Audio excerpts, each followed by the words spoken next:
Raphael, Leonardo, Donatello, Michelangelo. You probably thought I was talking of the Ninja Turtles. But what if I said Picasso, Frank Lloyd Wright, or even Steve Jobs? What would you have thought? How do you suppose they became such brilliant creators that have paved the way? Ever since I was a little girl, every time I passed through Louisville, I looked for the tall pink building that stands alone. Bruce Chris Steakhouse sign is on the very top. I continue to look on the bars on the side of the building and make an intricate design. By the time my eyes got to the bottom, there's only a small box that holds this massive building. I imagine what others thought of the architect that was creative enough to try such innovative thinking at that time. The building was a 20-year collaboration of Frank Lloyd Wright and attributed to him as well. But it was built by William Peter, a student of his, based the design for the Cane Tower from sketches of Wright's. Continue to look for that building as it stands as creative inspiration for others. Americans should allow their children to explore their own creative abilities. When children are hindered from exploring their creative abilities, they tend to lose them. Children are innovators when allowed to create. Children are also the next generation, and without creativity, what might happen? As a child, I'm sure you were able to create on your own time by building with blocks, painting, coloring, and exploring. Imagine what you could have done if allowed to explore those creative endeavors further. I work with children every day, and I see what happens to the fragile minds when they are allowed to explore that artistic creative side, and what happens when they are made to conform to what the adult wants. A child's mind is full of imagination and creativity. Adults should allow children to explore that artistic, creative side. You'll be amazed about what they can do. What is creativity?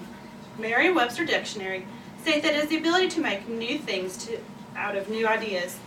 When a child is hindered from using their own creative artistic ability, that child can eventually lose the potential to be very creative in the long run.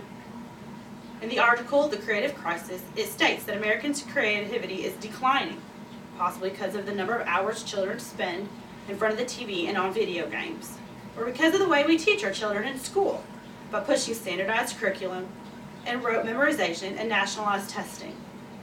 There are no substantial studies to prove the decline in American creativity, but in other countries, children's creativity is flourishing due to the making creativity development a priority in schools. When creative children have a supportive teacher, such as a parent or school teacher, someone tolerant of unconventional answers, occasional disruptions, or detours of curiosity, children tend to excel. When they don't, they tend to underperform, possibly drop out of high school, or don't finish college at high rates.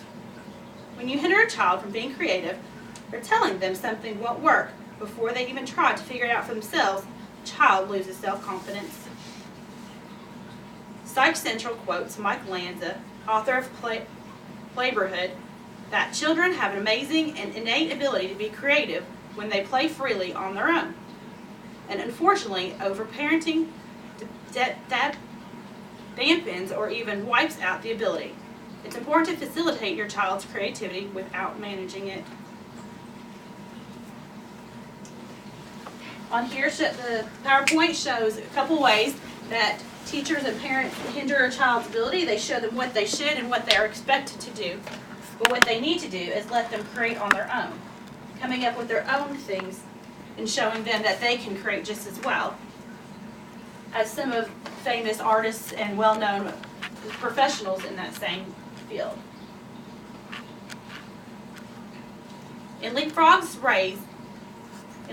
study, Raise a Creative article asks adults to foster child's creative thinking because they need to believe in their own creativity to further their capabilities. More creativity means better writing, thinking, and problem solving. Children are innovators when they are allowed to create. In an article by Carolina Miranda in Parenting Magazine, she writes, "Divergent thinking is key to problem solving and is the backbone of creativity. Understanding what is and then imagining the possibilities of what could be." The word creativity in our society tends to be applied to artistic endeavors, but divergent thinking is an essential part of everyday life, whether it's navigating office politics or devising a new social media network. By allowing children to explore those creative endeavors, they'll be more sufficient in everyday life activities and will be able to come up with new innovations for the future. One case study example gives in Bo Bronson and Ashley Merriam's article, The Creative Crisis. A study done by E. Paul Torrance in 1958 proved how creative children can be. He took 400 children, gave them creative tasks. He would give them something simple and ask them what they could do to make improvements. One was a boy of age 8. At that time, was able to give 25 examples of how to improve a fire truck, such as a removable ladder and springs to the wheels. These tests are still being done today to measure children's creativity.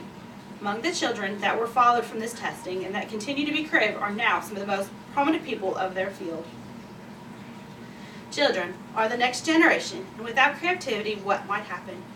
Both Newsweek and Parenting Magazine have pointed out that the study of Kyung Hee Kim, Ph.D., is an educational psychologist at the College of William and Mary in Virginia, has spent the past decade poring over the creativity scores of more than 300,000 American kindergarten through 12th grade students. The news is not good. Creativity scores have significantly decreased since 1990. She says, moreover, creativity scores for kindergartens through 3rd graders decreased the most, and those from the 4th grade through 6th grades decreased by the next largest amount. Newsweek states that creativity has always been prized in American society, but it's never really been understood. The problems we face now and in the future simply demand that we do more than just hope for inspiration to strike.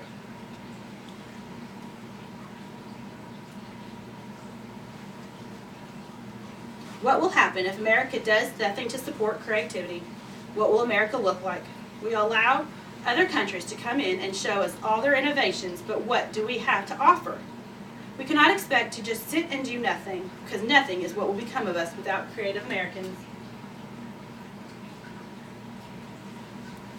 Some things to start the change in increasing creativity in a child is by limiting screen time, allowing children to play freely and creatively, and join in, but allow the child to take the lead.